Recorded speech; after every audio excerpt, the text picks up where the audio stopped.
Many years ago, in a faraway and sunny land, there ruled a king by the name of Sultan.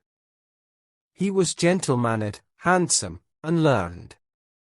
Everyone assumed that a young ruler in possession of a great fortune must be in want of a queen. For the time being, they were disappointed.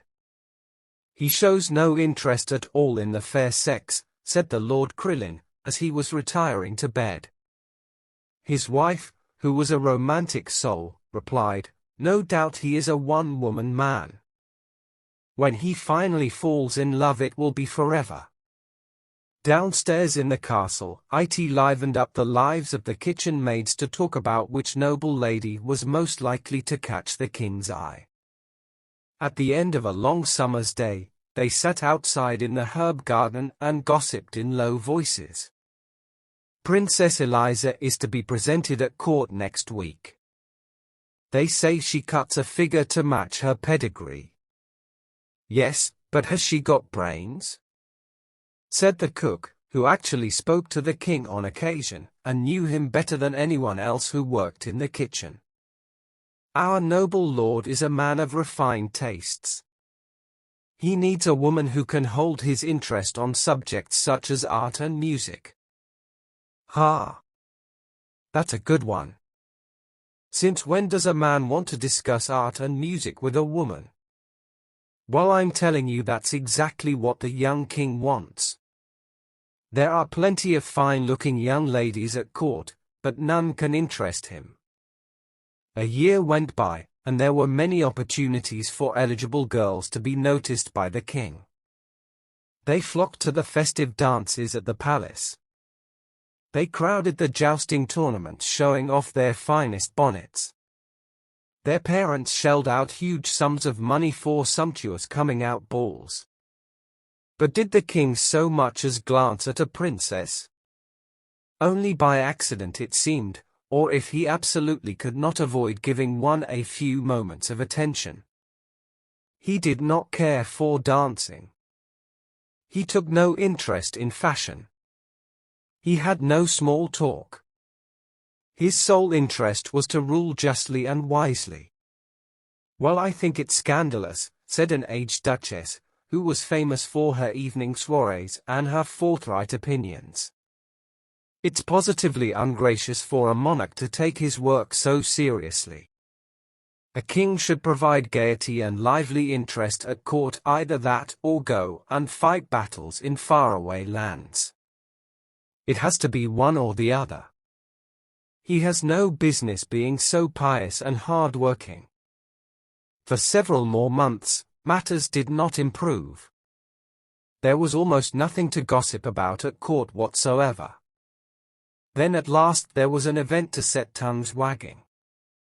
The foreign secretary persuaded the king that it was in the best interests of the country to form an alliance with a neighboring dukedom. The treaty would be sealed by his marriage to Princess Gertrude. Now the talk was all of the royal wedding, who would be invited, where they would sit, what they would wear, the bride's dress, the banquet, the royal honeymoon. The chattering did not cease. There was plenty of speculation about the princess's looks and character. Some said she was tall, others petite. Some swore that she had long blonde hair, others that she had curly brown locks, some that she was demure, others that she had a fiery temper. Indeed, nobody really knew the truth for sure, for none of them, the king included, had even met her. The foreign secretary had shown him the princess's portrait. When this was finally hung in a corridor of the palace for all to see, it showed a beautiful, if rather severe young woman, with fair complexion and hair, and glacial blue eyes. Finally Princess Gertrude arrived in the country, and her carriage, guarded by a detachment of cavalry, rolled into the palace. The servants stood on the balconies and jostled in the courtyard to get a good view of her. They were disappointed that she wore a white veil as she stepped out of her carriage. Still, they could comment on the grace of her posture, her fine figure, and the purity of her simple white linen dress. Some even noticed her shoes. Everyone was sure that the king would be simply delighted with her when they finally met.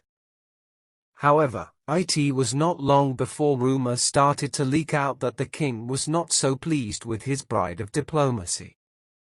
She was not a bit like her portrait. She spoke through her nose. She seemed to look down upon him and the entire country. It was plain to see from the king's face that he was not in his usual serene state. There were lines on his brow. He was more fidgety than usual. He lost his temper with the servants, something that had never happened before. Finally, the foreign secretary was given a new job as ambassador to Mongolia, and Princess Gertrude was sent home. The wedding was off. "I've never before seen him so furious," said the Deputy Prime Minister to the Lord Chancellor. "He swears that he's had it up to here with princesses, and that he would rather marry a beggar girl. While he's young. He sometimes acts rashly, but he has the makings of a fine statesman, and I imagine he will find a suitable marriage in due course." This was the general view both in scullery and the Star Chamber. The king would sooner or later settle for a woman of noble birth. There was hardly a shortage to choose from. All underestimated the strong-willed determination of their ruler.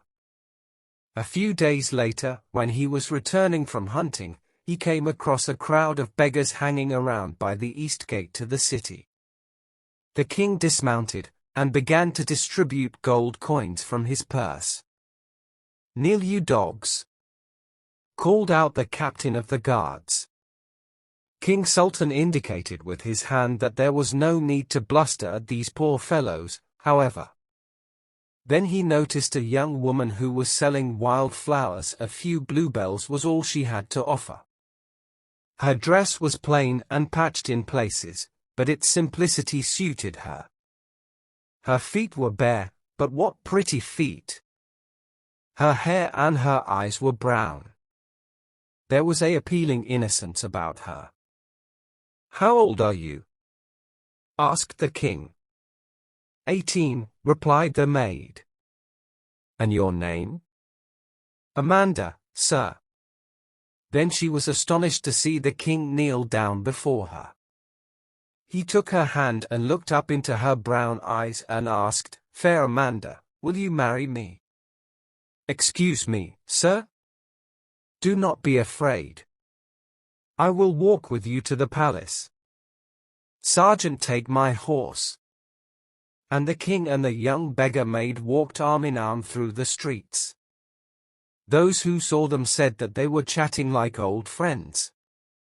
In the whole history of the kingdom, there had never been such a fine vintage of gossip and rumors. It was amazing that anyone in the palace managed to get anything done at all.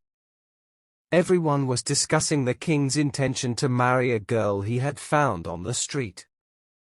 His mother's old lady-in-waiting met the young woman and spoke approvingly of her beauty. She wished to dress her in the finest silks immediately. But he king wished to present her at court just as she was, in her plain dress. This caused the greatest scandal of all. The ladies of court were expected to curtsy before her. Many were indisposed by headaches that day, and were unable to leave their rooms. Then that evening Amanda's father turned up. He slapped the king on the back and said, "Of course you can have my daughter for your wife if you want her. Just keep me well stocked with wine, all right, deal?"